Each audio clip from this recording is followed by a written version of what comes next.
欢迎来到新闻和活动频道，请订阅和分享已更新有关当今最着名明星的最新信息。成耳说王一博走入窄门，长期主义样本诞生，顶流的清醒有多可怕？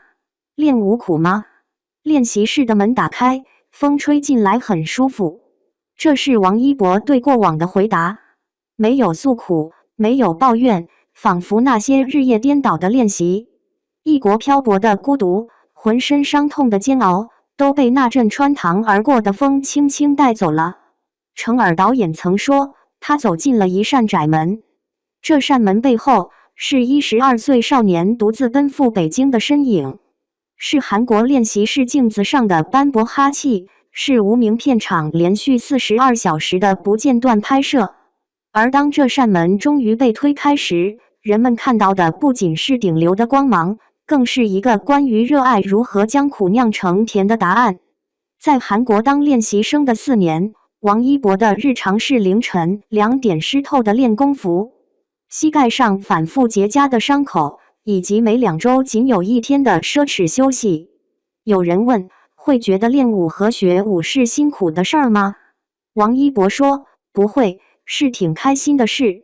那种氛围让我非常开心，大家在一个练习室里，冬天跳到那个镜子已经全是哈气，什么都看不到了。一开门，一股凉风从练习室外吹进来，然后就去喝口水，上个厕所，再回来练，那种感觉特别好。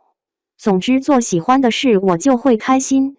原来窄门里的孤独从不冰冷，当热爱成为呼吸的节奏，连汗水滴落的声音都像鼓点。电影《无名》拍摄时，导演成耳要求用眼睛演戏，为了民国特工叶密的一个眼神，他把自己关在化妆间，反复观看历史影像，耳机里循环播放上海方言录音。搭档王传君说，王一博每天只睡2-3个小时，就一直在那儿背，他真的用了极少的睡眠，然后去完成了更多的内容，包括对文本的，包括他还的学上海话，一直塞着个耳机，拿着平板在那儿看所有的资料，就一直在那儿看，我觉得很好。但王一博自己却觉得理所当然，既然选择了，就要做到极致。成耳说，放弃所有人的道路，最后走向这扇窄门的那种孤独感，然后通过这扇窄门，你豁然开朗。因为通过的人少，所以它会通向更宽广的地方。窄门从不会辜负真正的长期主义者。在纪录片《探索心境》中，王一博走沙漠，穿雨林，越雪山，潜深海，攀陡壁。当他高原反应呼吸困难，镜头对准他冻得发紫的脸时，探险家问他有想过放弃吗？他却说从来没有，只是觉得自己身体不争气。正如他学摩托赛车摔得浑身是伤，却笑着说压弯的时候特别自由。你问他西双版纳拍戏闷吗？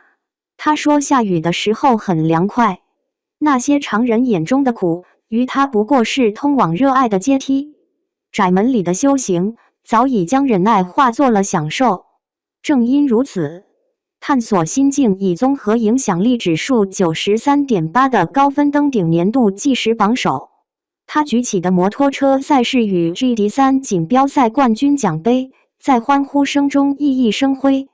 舞台播放量过亿成为常态，金鹰奖与金鸡奖的荣誉亦握在手中。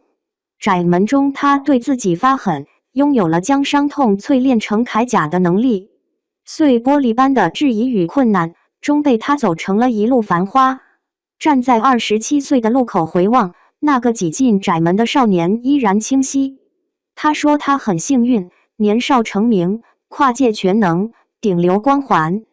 但旁观者看得明白，所谓幸运，不过是把窄门里的每一天都过成了节日。或许这就是窄门真正的馈赠。当很多人都在计算得失时，那个埋头苦练的清瘦身影，早已把星辰大海装进了舞蹈室的那阵风里。